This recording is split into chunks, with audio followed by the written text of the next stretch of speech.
Good evening, race fans, and welcome back to VRL Cup Series here on Team Goon Squad. It is 2023, and we are here at Daytona International Speedway for the Clash at Daytona. My name is Mason Heimbaugh, joined alongside me, Gareth McAllister, joining me from all the way down under in Australia, here for tonight's race with Velocity Racing League. And folks, it is great to be back here once again to cover this series, to cover this great league. And coming from last year and taking a look back at what we saw, Gareth, I mean, it was quite a phenomenal season that we had last year, and it's great way to kick off the season with a little bit of a fun race to have here tonight with a little bit of money on the line here, as well as we go ahead and get into our starting grid and we get a little bit of an inside view of who we're going to see here throughout this season. Gareth, why don't you go ahead and take off the top 10 here? Oh, all right. Thanks, Mason. Like that, just dive into the deep end. So Sean Williams is going to be starting up on pole. Nicholas Corsell is going to be starting alongside in the second position.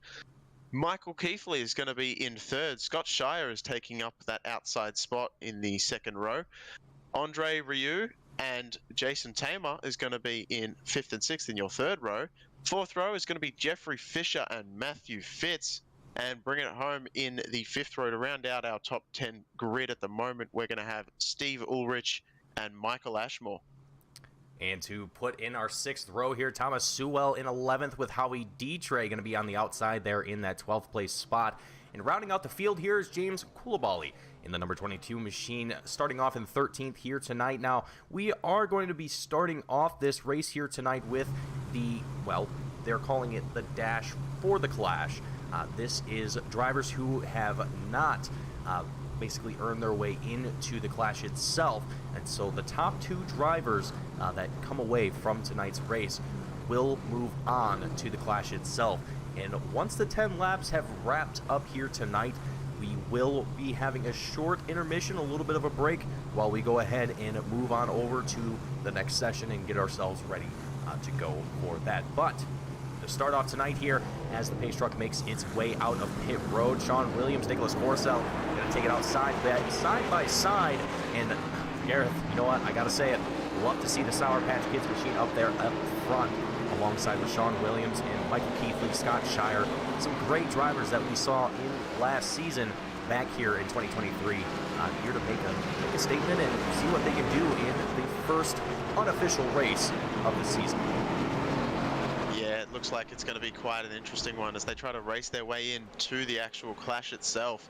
Only a 10 laps short little shootout here, so it should be an interesting one coming in. And yes, the Sour Patch Kids machine is up near the front, and that's exactly where we expect to see it, as we are very excited to see Sour Patch Kids making a return to the series, I guess is the best way of saying it. But yeah, Mason, did you finally have them in the off-season? Because I think it took you all of until, what, the last two races before you had any? Oh yes, of course. I've had plenty of them since then, and it's been great. And it just made me miss the series even more. But to be back here to see these drivers here once again, moving on into a new season, a new start for all of these drivers, and to kind of get a fresh chance to maybe lock down a championship for some drivers that were close to doing so last year. Speaking of drivers looking to maybe secure a little bit of redemption, or, well, maybe just a win in general here tonight, drivers who came home with the wins in previous clashes. Last year was Howie Briss, and the year before was Tony Hilbrand. So here tonight, again, the two drivers that walk away from this race here will move on to the Clash itself, and we will see another shootout where the driver who takes home the win will also walk away with $50. And the green flag is dropped here at Daytona, and away we go for the first time. Nicholas Corsell, Sean Williams going to be side by side, and everyone's stacked up real nice and tight as they work their way through turns 1 and 2 and onto the back straightaway. Yeah, the biggest thing that's going to be your friend in this race at the moment is going to be the draft, as you don't necessarily want to be out front. Being just behind is probably the best way to go. You can see Michael Keithley really right on the back bumper of Sean Williams on the bottom side there, really almost giving him a bump draft. Very hard to do in these ARCA machines, very, very difficult to control while they have a bump draft going on, as the front of the car is actually lower than the rear end, so you can lift up the car in front, which could cause a lot of problems, especially going into any of the corners, such as the tri-oval of, well, I should say the start-finish straight, the small banking. I believe it is called the tri-oval. So yeah, as we're on board with Keithley now, and you can see just how bumpy the circuit is as well. You know, old Daytona, but even the new one, it's not exactly a smooth surface, and these cars like to bump and jump around all over the place. So it should be a challenge to hold on to the wheels of these things. Absolutely, and drivers only again have 9 laps left to go before the race is finished and determined. And right now, the action is only heating up even further. Everyone is right on each other's bumpers, not letting anything up right now. And frankly, like Gareth has already mentioned, it's all it takes is just one slip of the wrist, one move, and it's all over for not only yourself, but potentially the field behind you. And that's not exactly something that you want to start off your season with by getting in the hair of other drivers here tonight. But so far, everyone looking good. We got the 07 of, Andres Ruiz. I apologize if I'm getting that incorrect here, but Andres doing a phenomenal job here in the 07, getting a little bit below that yellow line just a little bit ago, but he's able to recover that. And you know, that's one way to get your car unstable here. There he goes again, just a little bit, not too much, but any more than that, I mean, you can run the risk of really getting your car unstable and lose that rear end from you as the car tries to do everything it can to stay in a straight line, but it's not always the easiest situation to handle. But drivers that are currently handling this race phenomenally well, Sean Williams, Nicholas Corsello, props to each of these two drivers, not giving an inch to anyone around them. And I mean, you can see Michael Keithley all over the rear end of that 89 machine of Sean Williams, trying to do everything he can to give him a push, give him an edge, try and make his way in front of Nicholas Corsello. But Corsello's right on the outside. He's saying, you know what, there's only 7 laps left to go. I'm just going to let her rip and let those tires eat. I mean, it's the only thing that you can do in this sort of situation. Oh, absolutely. And, you know, it's going to be real interesting if we end up seeing someone decide that they really want to desperately race their way into the clash, which we could definitely see some 3-wide action coming into the last couple laps of this race. And you can see from the back bumper, they're all over the place, left and right. And they just cannot keep these things going in a perfectly straight line, and that's because they're just so difficult to control. Michael Ashmore has dropped off the pace a little bit, just behind pretty much everyone else in this field, and I think that's just because he is expecting some sort of bobble, I guess, to just, you can see him there just a little bit further back than everyone else, just behind Sean Williams on the bottom line. And I think he's just expecting a potential little incident here, and he might want to take advantage of that. So just hanging back, which is definitely a strategy coming into Daytona, big speedways like Daytona and Talladega. It's not a bad decision to make, but with only 5 laps to go, that might be the wrong decision, as we're looking pretty solid here to go all the way through without a caution. Yeah, and with the experience and the talent of these drivers, especially the ones that we've seen from prior seasons, someone stepping way out of line here. It looks to be, appears to be Andres Ruiz. No, that's not the correct car there. Anyhow, we've got Jeffrey Fisher and another driver that's down on the bottom of the track here as well. Appears to be Michael Ashmore that is down there as well. So multiple drivers getting a little bit out of shape here. Not necessarily in the sense of getting into wrecks, but other drivers having better luck here, as Sean Williams, with the help of Michael Keithley, as well as Andres Ruiz, right on their tail heading into turns 1 and 2, able to give a little bit of a push to that 89 machine, but is it going to be enough for Michael Keithley to possibly step out to that outside lane, get in front of Nicholas Corsello, and shut out that second line and give himself an opportunity to run at the front as well? Because remember, folks, the top 2 drivers that finish in tonight's race move on to the clash. So if either of these drivers are able to move up and secure that 1-2 spot, they know that they're going to have that chance in the clash to be able to possibly win that extra $50 and kind of mitigate the cost of being here tonight. Absolutely. Even though there is no cost, but anyway. Sorry, Mason. I kind of interrupted you a bit there, but I was just going to mention that, like, Michael Keithley, you know, he is seeming to be the push master at the moment. He is really all over the back bumper of Sean Williams and doing a great job of keeping that 89 machine out front. And that's certainly something he'll want to do, being on that inside line, as he will keep himself up near the front as well. So even if he drafts behind Sean Williams and gets that second position, he will keep his way in as he goes underneath onto the apron. That's not the ideal way to do it, but probably just got a little bit spooked, as it looked like Corsell was right next to him on the high side there. And there is a little bit of shuffling around the pack at the moment, but I don't think too much has gone wrong, as you can see that there's only a 7-car breakaway, as once again Keithley gets underneath the yellow line. Very dangerous under there. 3 wide potentially into turn 1. Things are getting heated up now as we've got 3 wide action going through turns 1 and 2. Gonna see if it settles out as we come out of 2 onto the back straightaway. Sean Williams unfazed by all of this. He is just holding steady and true. That 89 machine has not budged an inch here tonight. Great to see Sean Williams just locked in, ready to go. But Michael Keithley as well, he's in there. He is ready to go as they are going to come out now out of the tri-oval, take it across the checkered line and bring that white flag out here at Daytona. But things are getting a little bit dicey as we go 3 wide across the checkered line. There's contact. Drivers are all over the place through the midfield and beyond. Steve Ulrich's going to get the biggest contacts out of all of that here. Nicholas Corsell as well, I think, getting a little piece of that. But let's take a quick gander at what we just saw there, because, wow, Garrett, that just happened out of nowhere, but it seemed like you could see it coming from a mile away. Yeah, it just looked like everyone was getting very, very racy and very much wanting to get their way into the clash, which completely makes sense, of course. And you can't fault them for that, as it just got a little bit hairy going into the tri-oval. And unfortunately, just the Steve Ulrich caught the back end of the deal that really went on with that one. But I'm amazed that there wasn't more cars involved and there weren't more issues for everyone, as they actually went 4 wide for a second there, it almost looked like. So yeah, just coming all down, and it just looked like a bit of chaos, as it looked like that purple machine. I'm not sure quite who that is up in the wall on the outside.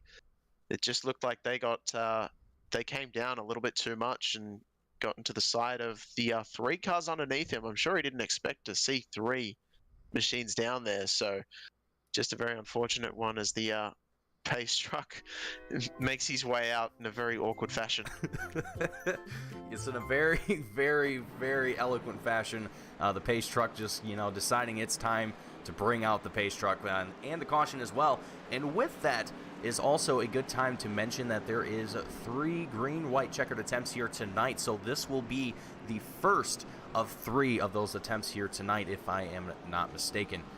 So with 3 laps left to go and drivers coming down through pit road, going to get a fresh set of tires, fuel, fix up whatever it is that they need to get fixed up here before they head back out onto track here. But I can't imagine that fuel and tires is really going to help you in this sort of race, given the length is only 10 laps. But also, I want to take a moment here to give a shout out to our fans, everyone watching at home. Don Hillbrands, as usual, great to see you back. Great to have you in the chat talking with us and showing your support for the league and so on.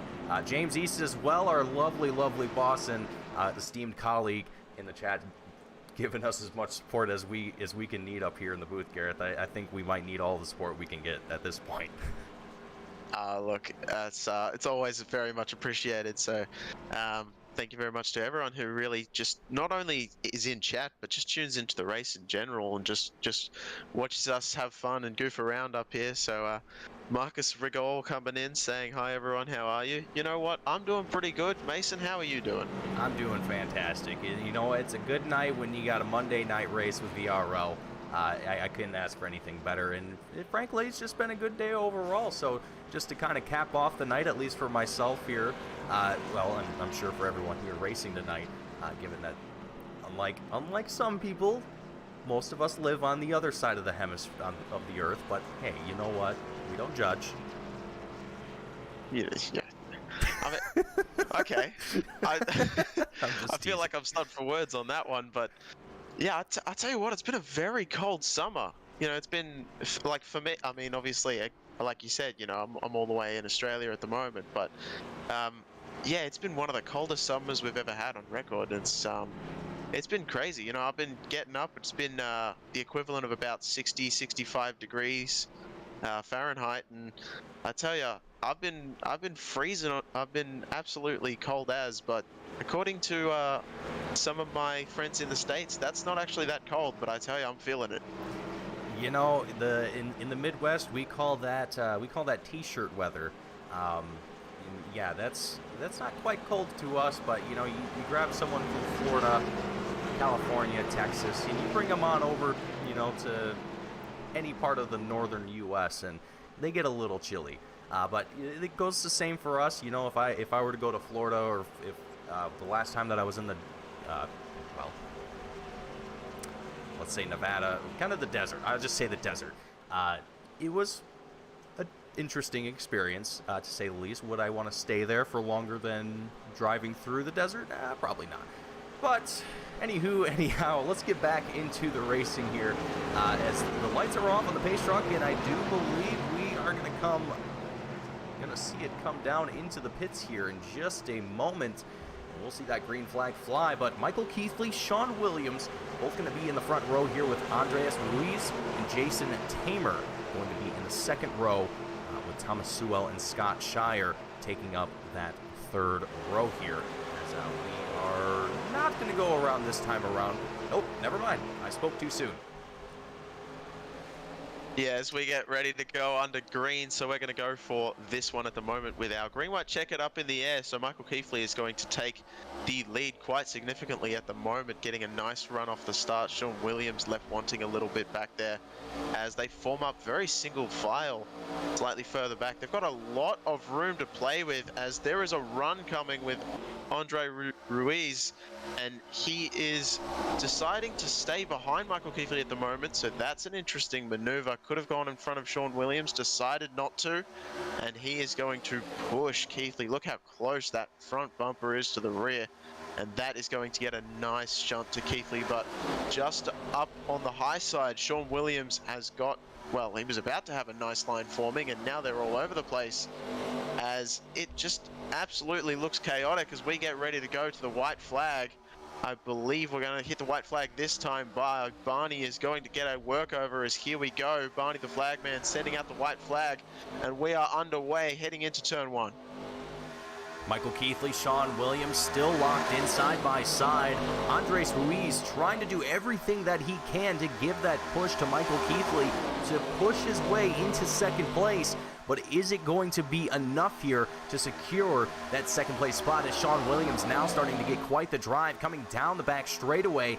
Is it going to be enough to be able to push his way up ahead of Michael Keithley as they make their way through 3 and 4 and through the tri-oval? And there's contact with Michael Keithley and more contact. Cars all over the place. Oh my, oh my. I think that's going to be another GWC, and no, it's not. The checkered flag comes out, and Sean Williams takes it across the line, and Howie D-Tray, oh my gosh, it's calamity. It is calamity, folks. So we have been told that Howie D-Tray did manage to make it into second position by 400ths of a second.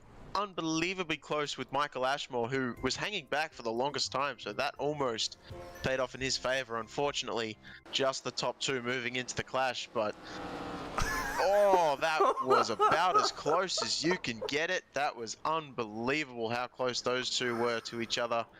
Wow. And I'm sure Michael Ashmore is going to be feeling the sting from not being able to make the top two in that one. Folks, I cannot, there are no words for what just happened. That was just absolutely incredible.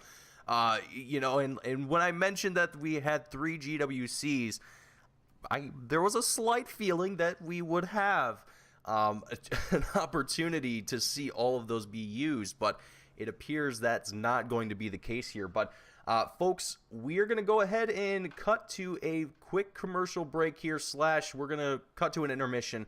I'm going to go ahead and do a couple things behind the scenes here, get us ready for the start of the actual clash. at Daytona. Stay tuned. Don't go anywhere. We'll be back in just a few short minutes, folks. Thank you all for tuning in, and we'll be right back in just a moment.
All right, race fans. So while we are in a little bit of intermission here, I know you guys can't see anything at home right now other than the default screen, but while we get some things sorted on the league side, we're getting the session taken care of, but while that happens, we're going to go ahead and interview our drivers from the Clash for the Dash, or the Dash for the Clash.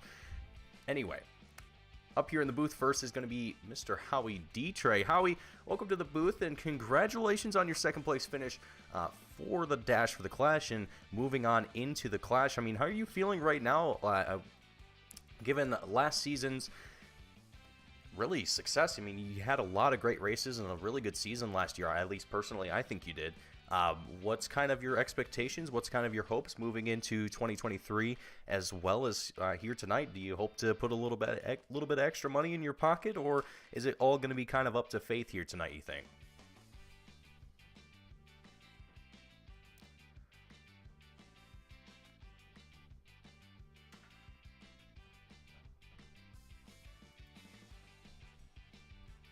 Howie, do we have a read on you?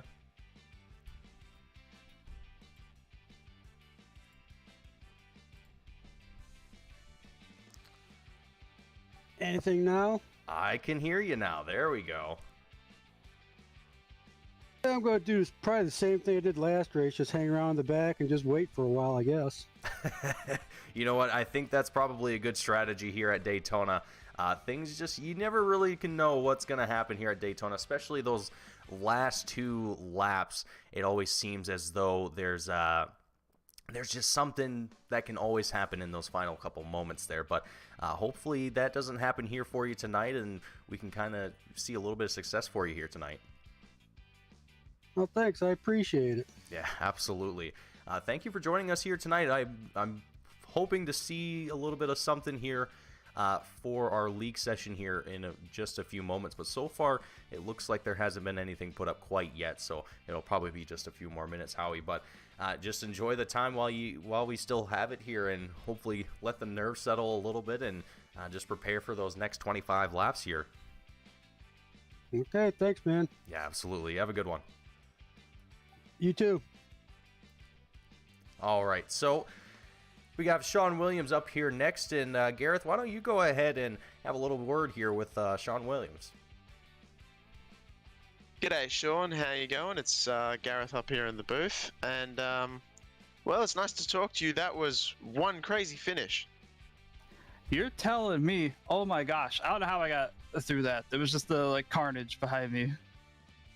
Well, I tell you what, they talk about pass in the grass, and you pretty much showed a perfect example of that. As not sure if anyone knows, spoiler alert, there wasn't actually a pass. For some reason, he called it that, and there wasn't actually a pass in the grass, which is basically exactly what happened. You managed to hold off Ashmore, I believe, by 0.04 of a second. I mean, that was incredible. Yeah, I don't know. I didn't know what was going to go down there. I thought it was great. We went so long in that first run without any incidents. I knew something was going to happen. I mean, it's plate race. People are trying to transfer, but yeah, it was great. It was tense. My heart was racing. That was all kind of a blur though. Now it was crazy. Now I got to do it again. Help me.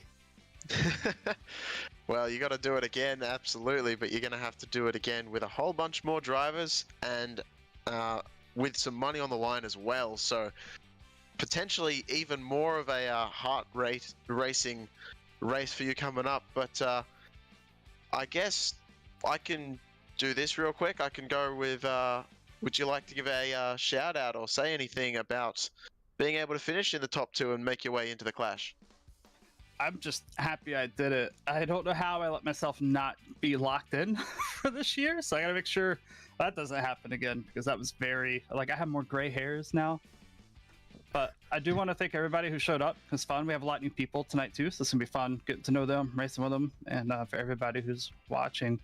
I know it's just the first little thing to get the season started, but I'm happy that our season is starting back up, because I love racing with this group and y'all broadcasting and stuff. So just thank everybody who has any interest in this. Thank you very much, Sean. It's great to hear from you, and I'm sure I speak on behalf of Mason and myself, thoroughly enjoy calling the events here and I wouldn't want to miss it at all for the world. So I very much appreciate it, and I'm sure the fans do at home as well. So thank you for tuning in and talking to us just for a minute here while we get everything ready for the Clash. Yeah, buckle up because it's going to get even more intense now. It's going to be crazy. All right, sounds good. Catch you later. See ya. Alrighty, folks, and that was a little bit of a chat here with the top two winners, well, the winner and the second place finisher from the Dash for the Clash. That was Sean Williams and Howie Dtre, both in the booth here tonight. But as we've now got a little bit of life here from the iRacing servers, we're starting to work our way into the next session and get ourselves ready to cover the Clash at Daytona. Here for the Velocity Racing League Cup Series 2023.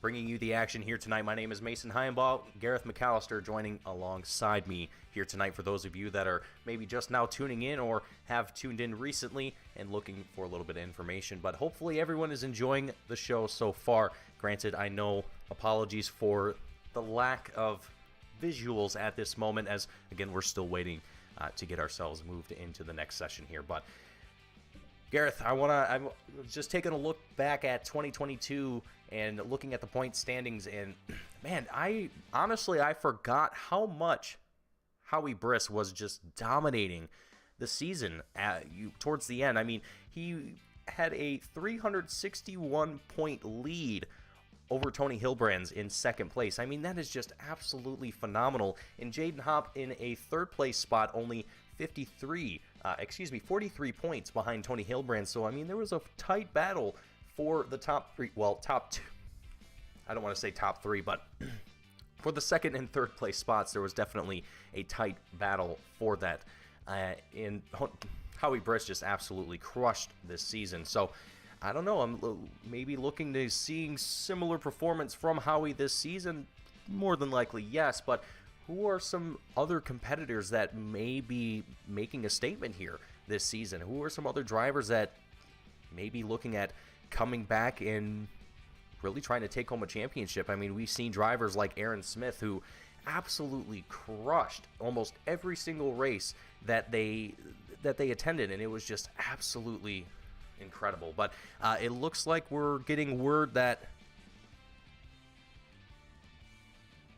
so we're getting word that we're gonna have to wait just a little bit longer here, but that is a-okay. You know what, folks, we can sit here and we can just chat for a little bit and have a dandy old time. But Gareth, while we get that all squared away, I mean, what are kind of your predictions? What do you think is going to happen going into the rest of the season? I mean, I know it's early and we haven't even officially started it yet, but based on what you've seen and what you've kind of commentated on from the last year, what do you kind of hope to see going forward into this season? Well, I'll tell you what, Mason. I can say that I'm hopeful for basically just some great action, some great racing. We see it week in and week out in VRL, so definitely expecting to see some more of that like we did last year. Howie Briss, a lot of the reason why he ended up at the front was at the end of the season up in the front spot of the championship was not necessarily because he was such a dominant car and like winning all the time. It was more with only 2 wins under his name, it was really just his consistent finishes. He got a whole lot of podiums throughout the season and a whole lot of top 5s and top 10s, and eventually those points add up and he was able to claim victory. So it's not necessarily how well you do, I guess, in certain races. It's more of how well you do as a championship as a whole, and consistency is key, as they always say in sport, and I do believe that that is the case. Like you already mentioned, Aaron Smith is definitely going to be one to watch. He was a incredibly dominant car with 12 wins to his name and still not able to clinch the championship victory. So definitely consistency is key. I'm very much looking forward to seeing a couple of different names come up through the rankings and be there at the top near the end of this season. So it should be really good one to see. And Dawn Hillbrands is saying a comedy show before the race. And you know what? That comes at a perfect time because I was just about to ask you a good question that I know you're going to love, Mason. Oh, boy. And it's going to be, why couldn't the bicycle stand up by itself? Oh, I feel like I should know this, but what? Why? Because it was too tired. Ah! God. That's like the perfect dad joke, and I feel like I should have known that one, but it's it's too You know what, tired. Mason? I don't trust stairs because they always go up to something. Yeah, you never know what they're up to, you know. Oh God. Well, Gareth, I will say this in the Oh, come time. on, one more. Well, okay. One more. Why don't eggs tell jokes? Why? Because they crack each other up. Oh, come on, that was a good one. I'll take that one. That was a good one. Yes. All right, I'm done. James is very supportive of your of your bits. Thank you very much. I'll be here all week. No. Well, luckily, while we're waiting for iRacing to get things sorted on its end, and to allow all of our drivers to make their way into the session and be able to race with us here tonight. Yeah, it's great. Like as I was going to mention, Gareth, it's been great to have this sort of dynamic here in the booth where we don't really, well, at least in the time that I've been here with Team Goon Squad, we don't really get a whole lot of opportunity to start a season with two commentators and being able to have two different perspectives over the course of the season and, you know, in various races. It's great to have that sort of different insight from, you know, different levels of experience and knowledge coming from two different, you know, people who share the same level of passion for racing. It's really been great, and hopefully the fans at home have appreciated that, and it has shown through the work that we do and provide for everyone watching at home.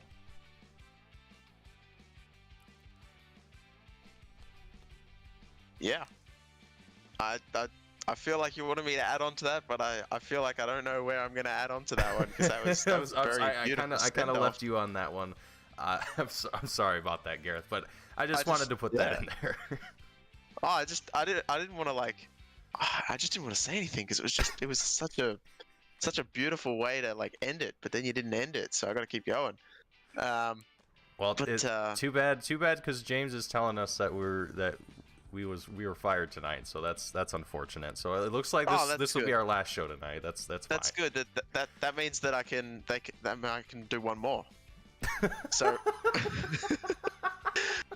why can't a nose be 12 inches long? Nose be 12 inches long.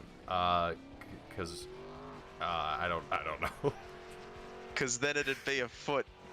Oh my god.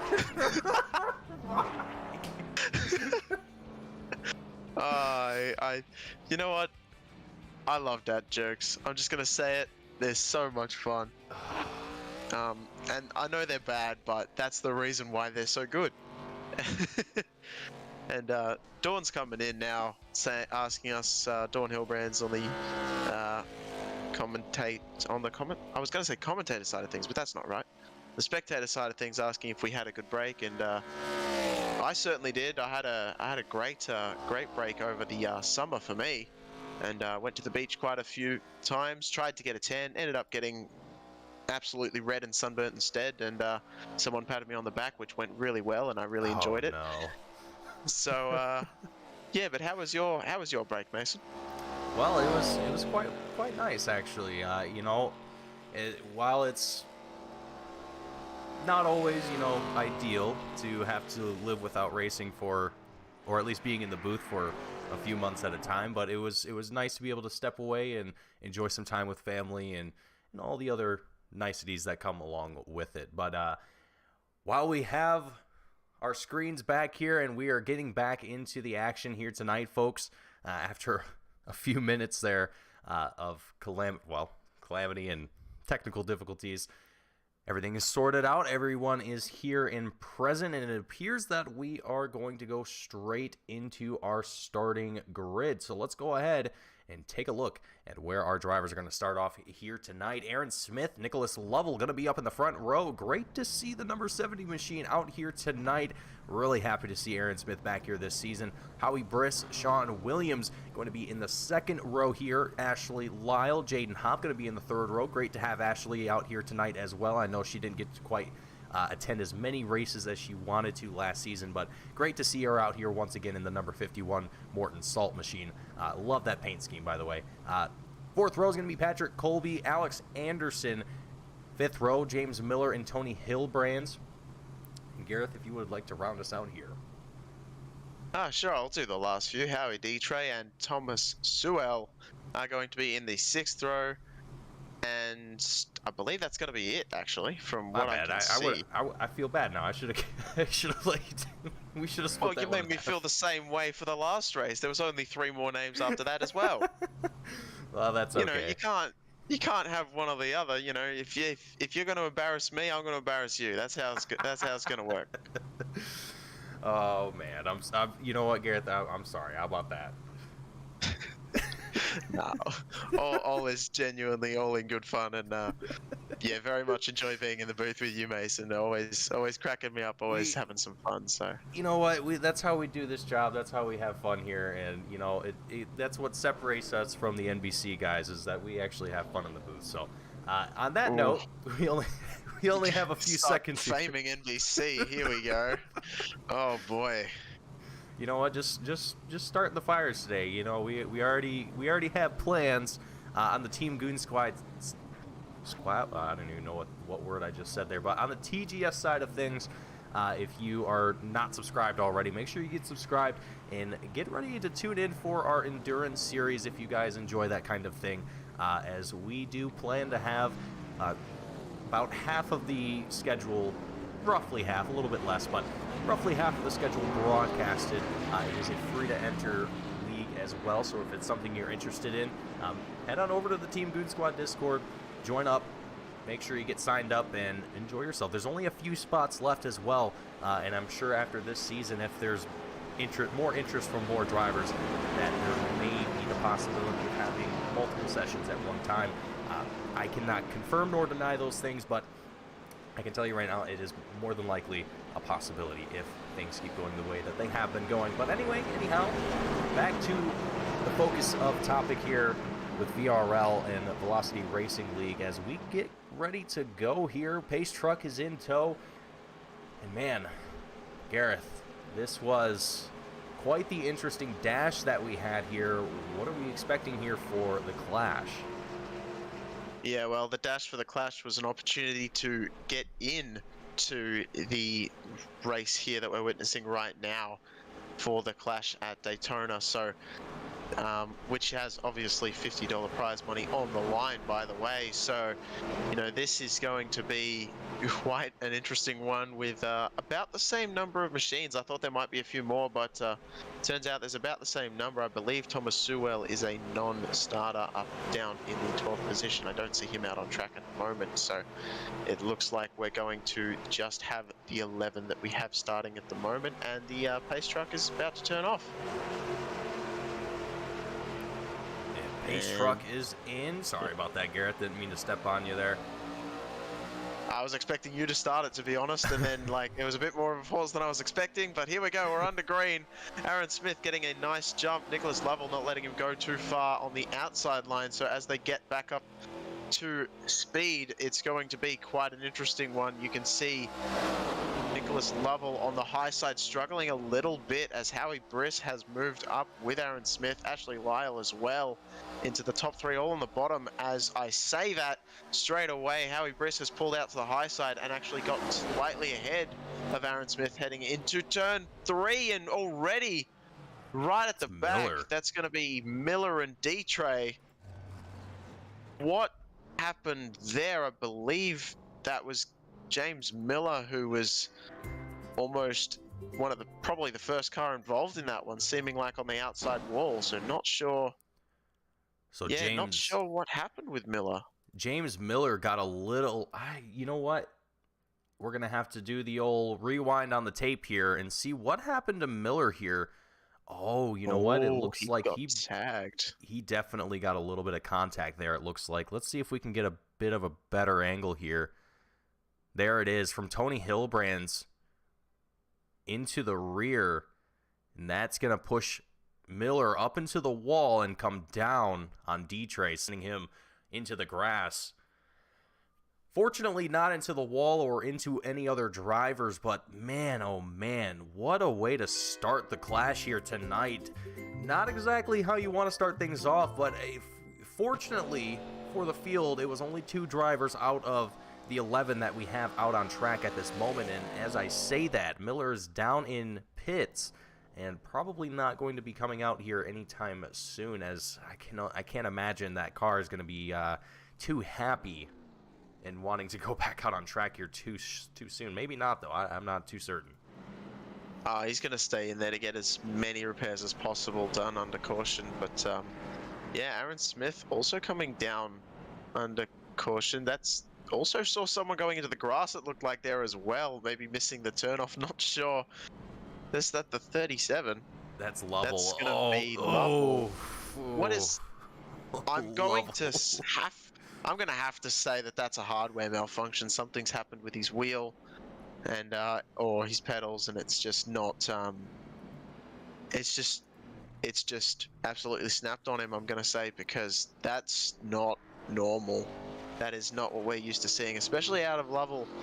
I don't know if I telepathically made Lovell mess up there, because I was actually rooting for him this race. I never said it out loud, but I was certainly thinking about him coming for the win for the clash tonight. And yeah, so definitely could be blamed on me, but I feel like there's some hardware failure that's going on to cause that one. It definitely looks suspicious. Sorry, continue. Yeah, no, I was just gonna say that the caution came out. You know, I was thinking, you know, on closer inspection, it wasn't really. Tony only really turned him because they checked up in front, and then they checked up a bit, and Tony thought he'd sneak down the inside while they were checking up on the high side. And unfortunately, just got to the back end of Miller and spun him around. So nothing malicious or crazy about it. Just an unfortunate, you know, sort of situation that you often find, not just in racing in general, but also in oval racing in particular. So we've got word that Lovell's monitor blacked out, causing him to wreck. So that's a wow. I mean, fortunately, it wasn't the wheel, it wasn't the pedals, but it's the worst thing that you could possibly have is literally basically going blind. That's rough. That's very rough. You have no visual of where you are on the track. Yeah, that's a tough situation to be in, and hopefully Lovell can get it fixed here in a reasonable time, but with 22 laps left to go, I don't think it's going to be worth the effort here at this point. Maybe he's able to get it quickly restarted or fixed. I'm not exactly certain what the issue is at this moment, but whew, I didn't think that we would have the broadcaster's curse already, but it's already rubbing off here tonight, and man, oh man, let's hope we can keep it tame here, as Howie Briss and Ashley Lyle are going to line up in the front row. Jaden Hopp, Patrick Colby going to be in the second row. Alex Anderson and Tony Hilbrand's going to take up that third row here tonight. So a lot of drivers here in the top 3 rows that have seen a lot of success last season, going to see themselves up here for another fight, as they usually saw themselves in last season, and not really too surprised to see the number 97 of Howie Briss up here at the front. But, you know, Gareth, speaking of which, though, it's actually not that often that Howie Briss is running in second or third or even a little bit further back. I mean, it's a great thing to see Howie up in the front. I mean, he's a dominating driver, a very skilled one. But let's face it, he's not always the one that's up front all the time. I mean, the lean, mean, yellow banana, Aaron Smith, who's here tonight in the number 70 machine. We're all but familiar about Aaron Smith being up there dominating almost every single race he attends. And here tonight, he's back here in 8th at the moment, but that doesn't exactly mean he's out of the picture. Tony Hilbrand's another driver who's had a very good season last year, but wants to improve, wants to do better, wants to see himself up there in those top 3 spots, and might have a chance to do so here tonight, as Howie Dietrich is going to fall back a little bit, going to drop to the tail end of the field here as the rest of the field continues on through turns 1 and 2 and onto the back straightaway. Yeah, we've gone back to green. We've gone back to green pretty quickly, as Howie Dietrich just obviously not feeling the car very well at the moment, as he has a little bit of damage probably still from earlier on, so he's fallen all the way back and he's not going to have the pace. Miller looks like he's not being able to keep pace. Aaron Smith, this looks like he's trying to stay at the back there but not wanting to get too involved, as you saw a car getting very squirrely there. That looked like Alex Anderson, I believe, in the 67 machine. Yes, it was. And he was diving from the outside lane to the inside lane, as he's got the number 9 machine up above him. That's Patrick Colby. Certainly no stranger to being up the front himself either, as Anderson is thinking about going high now. And he does. I find that the outside line doesn't, the funny thing is the inside line, the outside line will be going at almost the exact same speeds.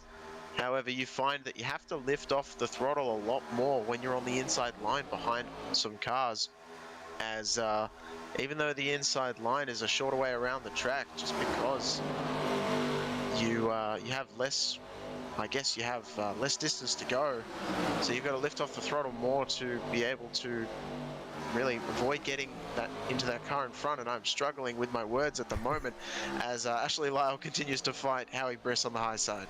Yeah, no, I think I know exactly what you mean though, Gareth, when you're in that draft and it's really, really easy to just hold that pedal all the way down. But what you're going to find that happens to those of you who aren't exactly familiar with racing on ovals and with powerful cars such as these is that draft is extremely powerful, and you'll get sucked into the rear of that driver ahead of you a lot quicker than you expect, and you have to really gauge just how far away you are. I mean, you'll see a lot of drivers like, for example, Jaden Hopp, the 81 DeWalt machine, right on the tail of Howie Briss. Howie's able to get a little bit further away, but only by mere inches, it seems like, maybe a foot or two, just from that camera angle right there, but that's only guesstimating.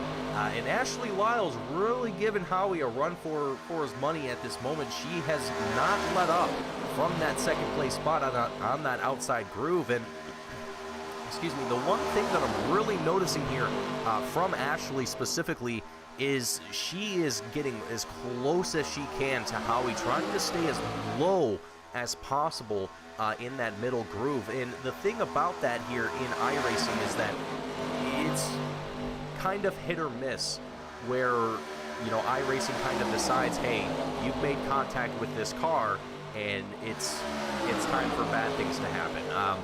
It's really hard to kind of tell where that boundary is and where where iRacing is going to decide that you're just a little bit too close, because sometimes you can see it in replays. You can see just there's maybe a 6 inches, 7+ inches or more of a gap between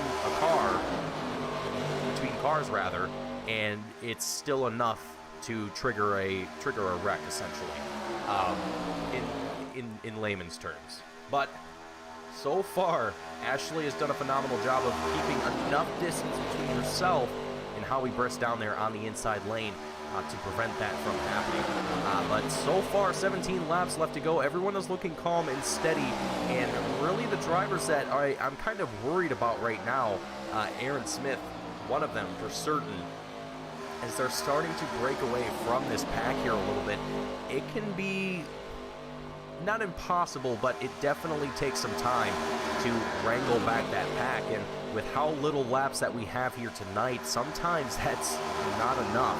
It can take quite a few laps to actually reel that pack back in and regroup with them. But Ashley Lyle currently holds on. Well, as I say that, they're both going back and forth with it at the moment as they come back into 3 and 4 through the trial. But Gareth, I mean, this is quite the action that we're seeing here tonight, and I gotta say, Alex Anderson in the 67 as well as Patrick Colby. I mean, these guys are keeping this pack going real nice, and James Miller as well in the 09 machine. Great to see that Canadian '09 car back out here as well. Really a lot of good livers out here, but Gareth, I mean, this has been some phenomenal racing to kick off the Clash here tonight.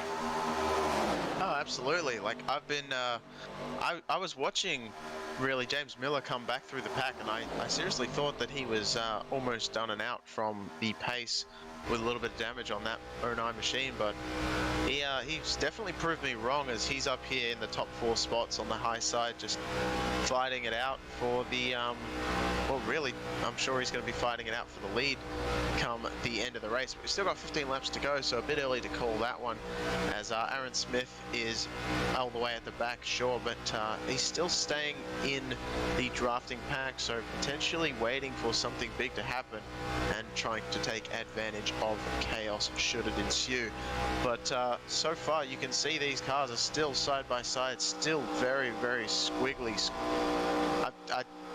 I wanted to say a whole bunch of different words, and squiggly was the only one that came to my mind, but they're going left and right, and you can see they're so unsettled throughout the corner. As a potential 3 wide, you can see on the outside of Miller there was Tony Hilbrand's. Thought about it, decided to tuck back in, which is probably the smart move when he doesn't have any help really directly behind him to try and make that third line work. We will definitely be seeing a third line, a third groove coming in later on, I'm sure of that. As you can see, the high side just gets a run outside of the exit of 4, but heading into the tri-oval is really where the inside line really makes its point across as being the shorter way around the circuit. Yeah, and everything is looking calm and steady right now, but as we've seen in the dash for the Clash, it wasn't until the final couple laps, or the few laps, really where the action started to truly heat up here, and we've seen some mistakes being made as drivers were coming across the line. But so far, everything is calm and steady with these experienced veterans here with VRL, and I'm pretty sure that every single driver here has competed in not only the 2022 season, but more than that as well. But right now, look at that run that Ashley Lyle has up on that middle lane. Howie Briss still able to keep up on that bottom lane with Jaden Hopp in tow.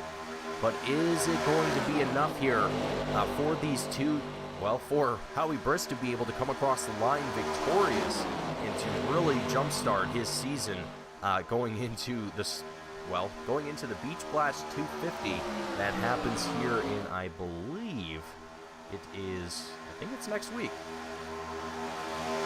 Yeah, I believe it is next week, and yeah, that will definitely be an interesting one, as we should see who's got the momentum heading in there. But it looks like at the moment that all these drivers are going to have momentum heading into the Beach Blast, because it looks like everyone is very racy and has a lot of speed underneath their machines at the moment. You can see Jaden Hopp has not left the rear bumper of Harry Briss for a second throughout this entire race so far. And Jaden Hopp, one of those guys that we've seen in the past, very, very good at pushing the guy out in front in these super speedways. So that should definitely come into play as a factor as we get ready to wind down the laps here at Daytona, and we're really getting towards the pointy end of the race. As you can see, Howie Briss now getting a full car length in front, so he can choose to go up and block Ashley Lyle if he chooses to do so. Jaden Hopp will have the inside line to himself. Decides against it, going to stay down on the low side, probably the smarter option. But as you can see, that outside line sometimes just manages to pull up alongside the inside, and it's very difficult to choose where you want to be on track. You know, as I say that, I'm not sure about you, Mason, but I always struggle with when on super speedways whether I want to be near the front or at the back. I find that if I'm more sort of towards the front of the pack, I feel much more excitement. There's a lot more going on, and I feel, you know, very much excited. But then if something goes wrong, you're very much involved in it. So being at the back, perhaps, you know, a little bit further back, like say Aaron Smith, back all the way back there in 9th position, just barely clinging onto the draft, might be the smarter way to go should a wreck occur.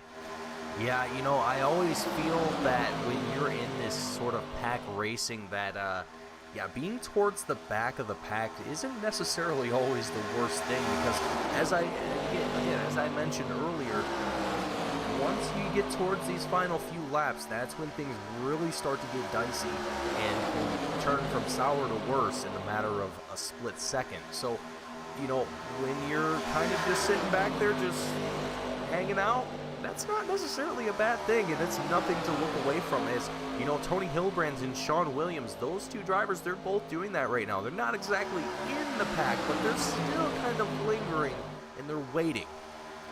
Is it going to work for certain? Who knows? We won't know until 9 laps have passed and that checkered flag flies, but anything can happen here at these super speedways. And yeah, Gareth, I think when you're at the front of the pack, pressure is all on you.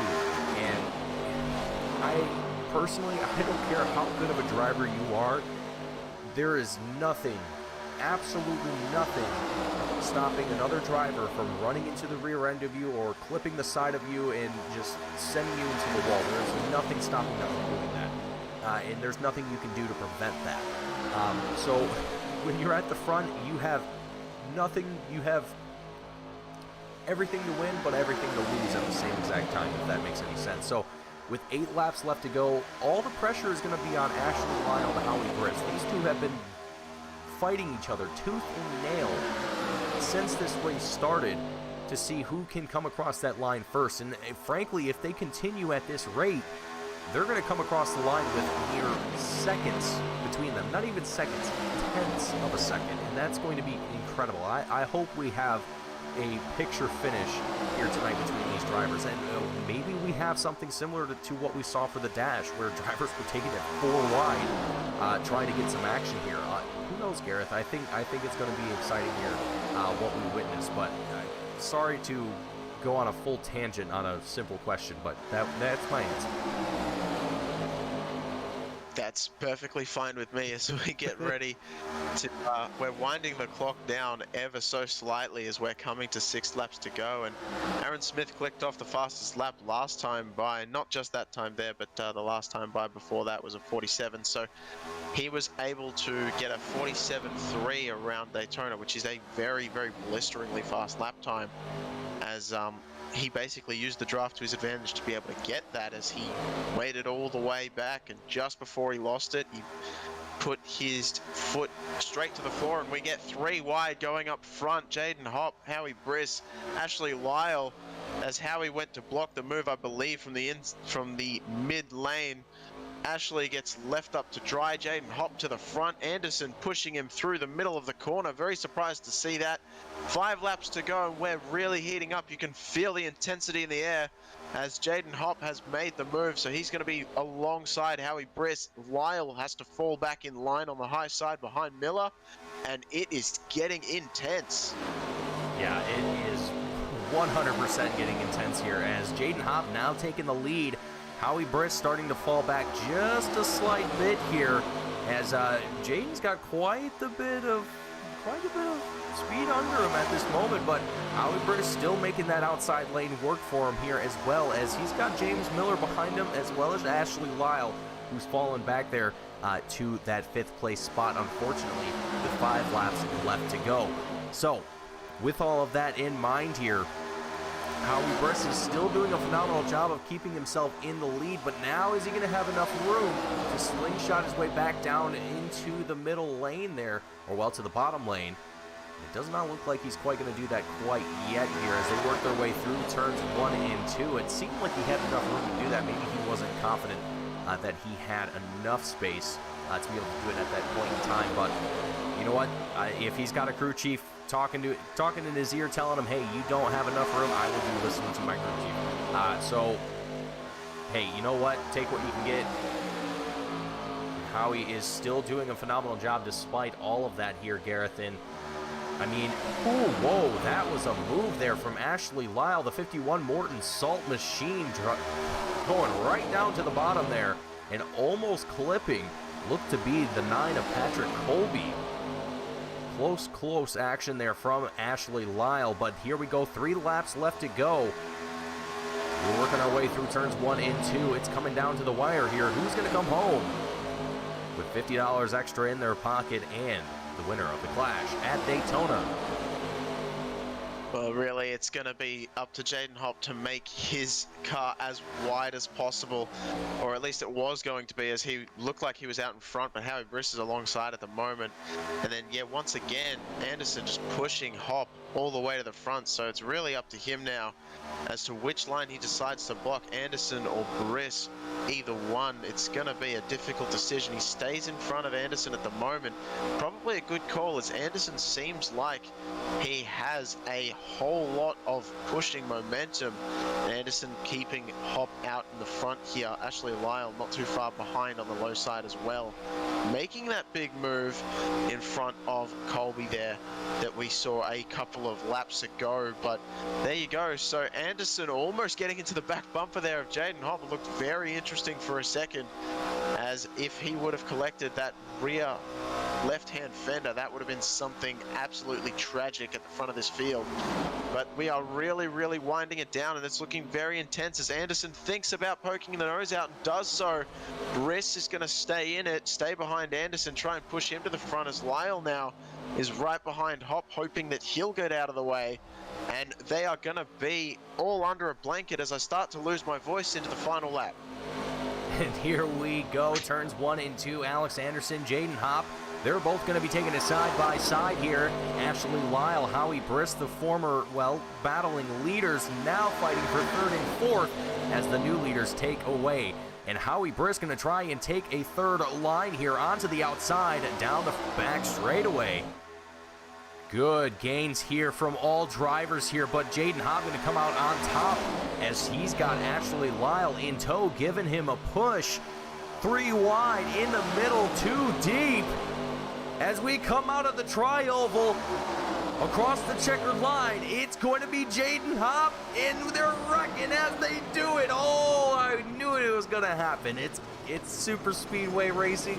There's always got to be a wreck, and of course it's got to be as they're coming across the checkered line. But Jaden Hopp is going to be the one to come away from it. And folks, you know what? That's the lovely thing about these super speedway races, is that you just never know what you're going to get from this. I mean, both Ashley Lyle and Howie Briss, they were duking it out side by side for so long, and it was just to have Jaden Hopp to win it all, and he was just trailing behind for quite some time. I mean, Gareth, what a finish to the night's race. Oh, it's absolutely. I mean, I'm sure words cannot express the emotions going through Jaden Hopp in his mind at the moment, but I'm sure he's getting ready to head on down and go to Barney the flagman, grab that $50 that we've given him before the race, and yeah, it just looks like an absolute celebration. Look at that, almost perfect. Stop at the line. No, we're going to go through it. We're going to do some burnouts on Daytona, baby. Love to see it. Love to see it. Well, and while that's all happening, let's go ahead and get some interviews here to kick off the start of 2023 and just get an idea of what drivers are expecting here as we get ready to head into what's going to be, I think, an incredible start of the 2023 season here, Gareth. But first up in the booth is going to be Ashley Lyle, and we're going to go ahead and get her up here in the booth here. If I can just there we go. And Ashley, do you have a read? I do have a read. Hello, how are y'all doing? I am doing fantastic. It is great to have you back here in the booth, Ashley. It's been quite some time, but it's also a fresh start to a brand new season. Well, not quite the official season yet, but just a fun way to kind of kick off the start of the 2023 year. Not quite able to work into that first place spot, but Ashley, you were so close in pulling that off here tonight and pulling off 3rd at Daytona, even despite having a little bit of a wreck there coming across the line, which seems to be unavoidable when it comes to super speedways. But Ashley, I mean, what a way to start off 2023, and I mean, what kind of excitement does this give you going into the Beach Blast 250 that we have here in 2 weeks? It has me looking forward to the start of the season more. To be completely honest, if it wasn't for this specific league, I honestly probably would quit iRacing. I I love this. These cars are so much fun. Tony makes incredible setups. The schedule is very diverse and showcases a lot of different talents between larger plate races and larger speedways. A lot of road courses. Love me road courses. But tonight, first and 10th meant the same. I mean, second and 10th, rather. Second and 10th meant exactly the same thing. So third don't really mean a whole lot.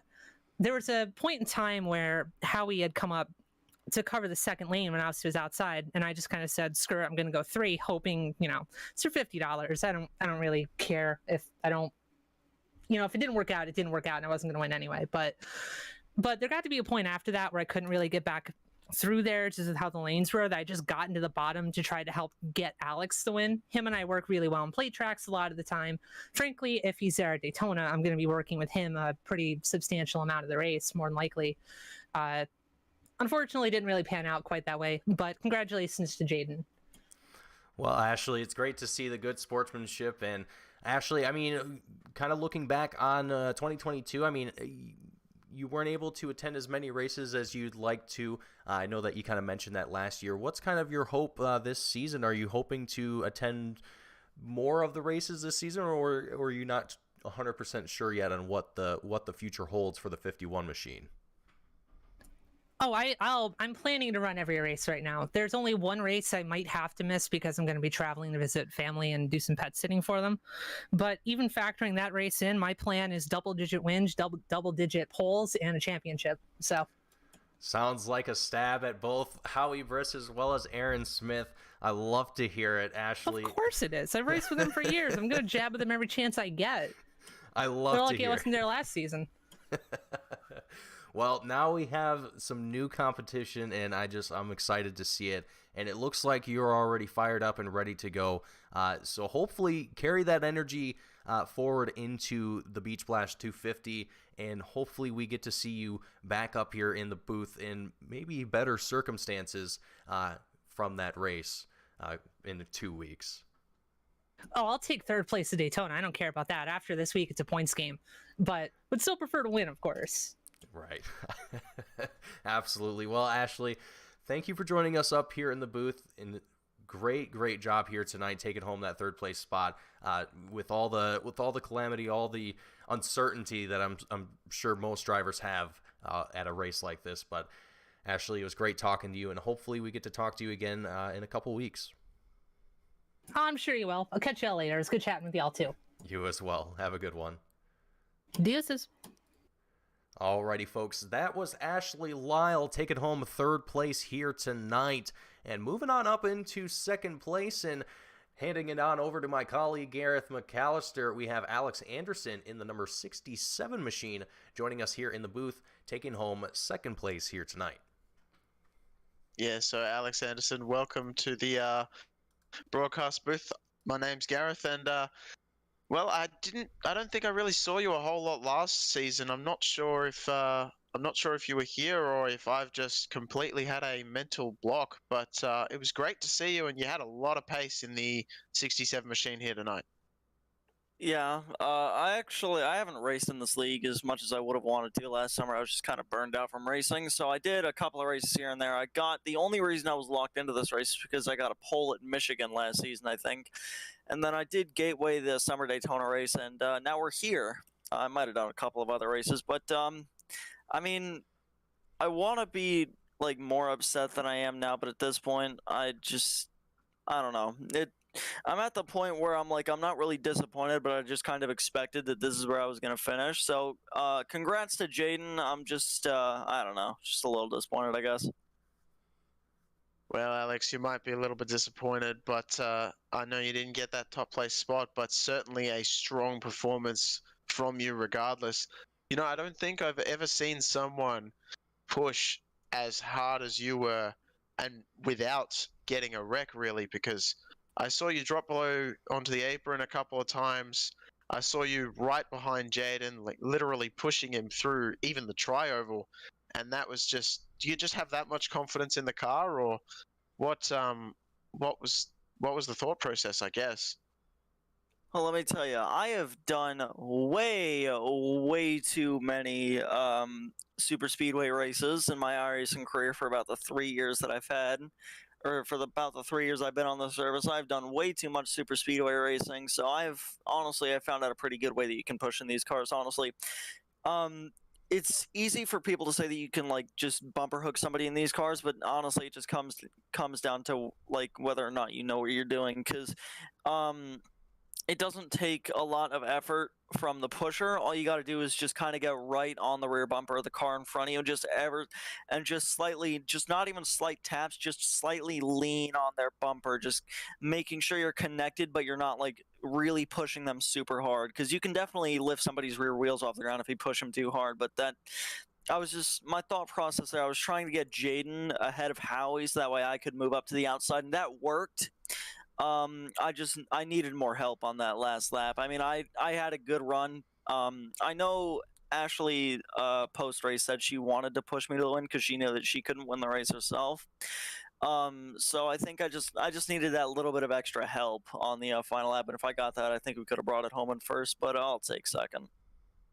All right. Well, you were very, very close indeed, and definitely showed a whole lot of pace. So I guess there's nothing else left to say other than who would you like to give a shout out to for this second place finish? I know it wasn't exactly what you were hoping for, but still a good finish nonetheless. Friends, family, sponsors, the floor's yours to shout anyone out you'd like to. Well, first off, I gotta give a shout out. I gotta give thanks to Tony, the league owner. He does such a great. I know I don't race in it that often, but he does such a good job setting this league up, and it's great to see him able to do little fun events for us in the series, these little exhibition races here and there. So it's pretty cool, and of course, thanks to you guys for doing the broadcast. I whether this matters or not, I do broadcasting myself, so I know what you guys have to go through every night up here in the booth. So thanks to you guys for putting on the broadcast, and then my parents, my friends, everybody that's allowed me to just be able to have some fun on a Monday night.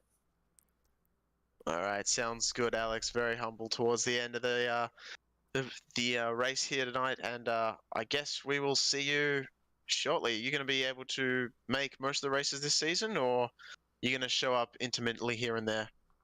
I might. I'm still debating on whether or not I want to pay the entry fee. I think I will, and just I might go full time just for the practice, but I might. I don't know. We'll see. There's a 50-50 shot that I pay the entry fee, or actually no, there's kind of like three things. It's either I don't pay the entry fee and I don't race at all, and then it's either I pay the $15 but I race here and there, or I go full time. So I'm still just considering between all those options, and judging off of what I saw tonight, I kind of want to go full time because it was a lot of fun racing around here. So just thanks for everybody for just putting on a good show.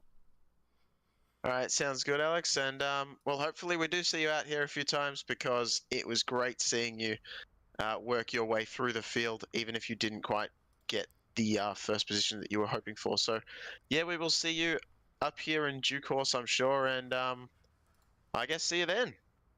Yep, see ya. Thank you.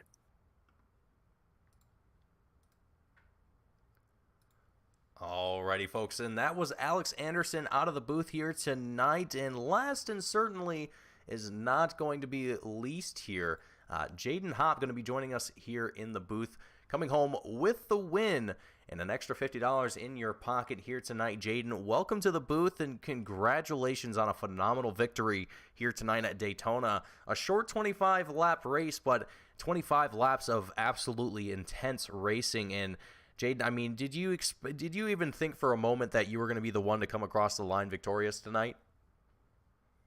Oh, definitely not. I was expecting to die at some point during that race. I think every driver kind of has that same expectation when they see Talladega or Daytona on the schedule. It's just kind of one of those tracks where you just go, well, I'm just going to hope for the best and pray that everything works out in the end. And thankfully for you, Jaden, everything worked out. And what a way to kick off to the start of your 2023 year and to the season. Granted, this is not a points-based race. It is more or less just a fun race. But, Jaden, what does this do for your confidence moving forward into going into the Beach Blast 250? I mean, this has got to be sort of kind of the best practice that you could have before heading into 250 miles here at Daytona. Yeah, I'm hoping it's good momentum going forward, but we'll have to wait and see.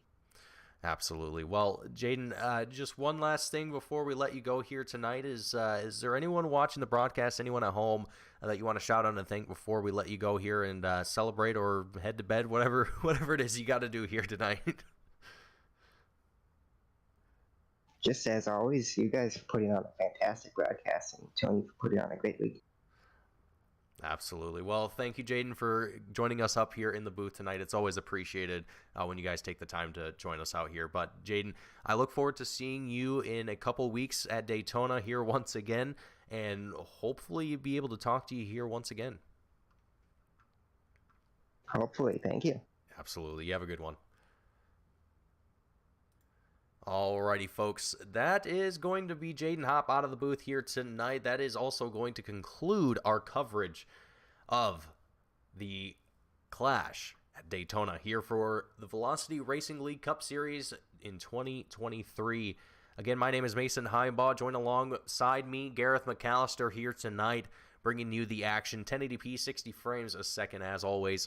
I hope everyone has enjoyed the action here tonight, and hopefully everyone is getting subscribed. Hopefully everyone is making sure that they are ready for the Beach Blast 250, which is happening in 2 weeks. Same time and same place. Well, actually, I take that back. Not same time as tonight. It will start normal time at 8 p.m. Eastern. So make sure that you guys are here for that. And Gareth, I mean, is there anything that you want to top off here tonight before we send folks off here tonight? I think you've pretty much said it all, Mason. It's I'm really looking forward to this season. Unfortunately, I don't think I will be here for the first for the Beach Blast 250 or the Sebring International Raceway, but I will be back as soon as possible. I'm going on holiday for a little bit, so just unfortunate timing really for that whole situation to miss the start of the season. But I definitely look forward to seeing how the results of the first couple of races, and joining you in the booth for the next for the rest of the season if I can. After that, would be fantastic to see, and I thoroughly enjoy coming out here, and these guys always put on a great show here at VRL. If you are interested, definitely hit them up on Discord or something like that. The Velocity Racing League is always looking for some great talent, and they've already got a list of fantastic people, so if you definitely want to get involved, please do so. But yeah, I guess all I can say otherwise is, on behalf of myself, and I'm sure Mason as well, thanks everyone for tuning in. Thank you very much, and we couldn't do it without you. And yeah, I guess we'll bring you more as we can with Team Goon Squad. Thank you all for watching, folks. We'll see you all next time.